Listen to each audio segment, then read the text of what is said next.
Okay, guys, happy Valentine's Day. It's February 14th when I'm recording this, and this is anticipating our conversation on Thursday evening, the 16th, which I hope you will participate in.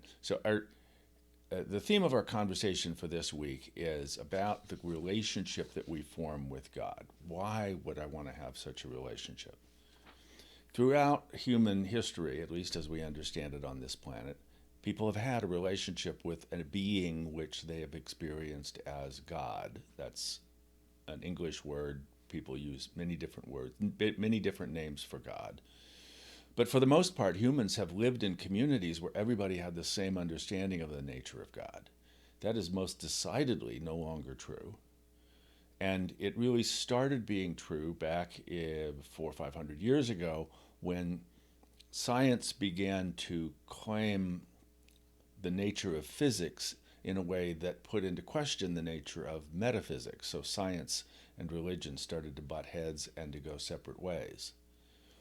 So we live in a world now where when people are talking about God, they are usually, in my experience, talking about the God as God was experienced pretty much the way God was experienced 400 or 500 years ago, right? So if that's true, God is out of date, God is dead. Um, why not just forget about God, abandon the whole notion of God? We don't, as people, really need a relationship with God anyway.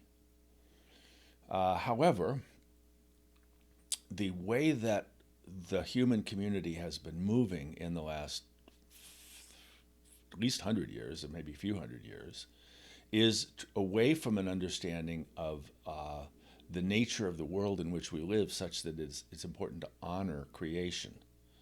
We are less and less concerned about, most of us, with how it is that our human behavior is affecting the planet, affecting each other, affecting even ourselves.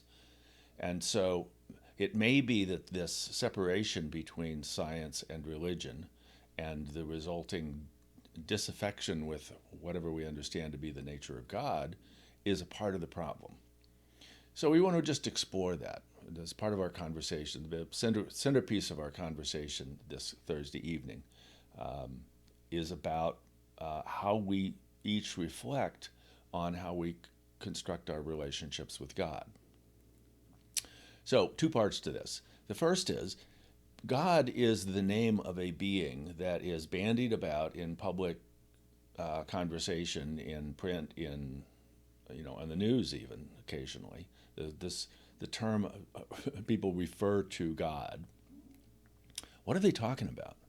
Almost never do people define the nature of the God about which they are talking, and the assumption is that there is one God and we're all believing in the same God, and that is certainly observably not true.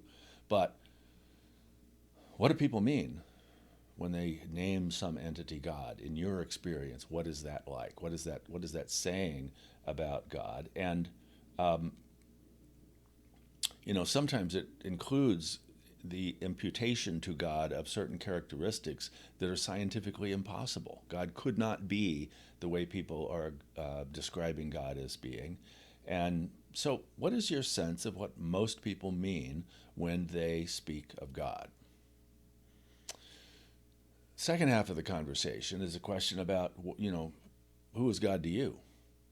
And it may be that you have decided that it's important for you to have a relationship with God, that's a part of your life that you see as beneficial in helping you to grow up, to make better decisions, to have better relationships with others. There's some benefit for you to having a relationship with God. And so, what can you tell us about the God with whom you are creating a relationship? Or you may be somebody who has said, nah, I don't need God. God is not a helpful construct, certainly isn't a helpful relationship. I see the harm that's been done by folks who have a relationship with God in the name of God. I just don't want to have any part of that. But so, what is your sense of what God is like, such that you don't want to have a relationship with God? So, if you're someone who has decided that you don't want to have a relationship with God, what motivates that decision? And in particular, is this something that you claim for yourself as a consequence of who you see yourself to be? I am not someone who believes in God. Or is this more about, if that's the nature of God, I don't want to have any part of it? And it can certainly be both. But if you're someone who has eschewed having a relationship with God, where does that come from for you? All right. So this will be the framework for our conversation for this Thursday evening, February 16th. I hope to see you there.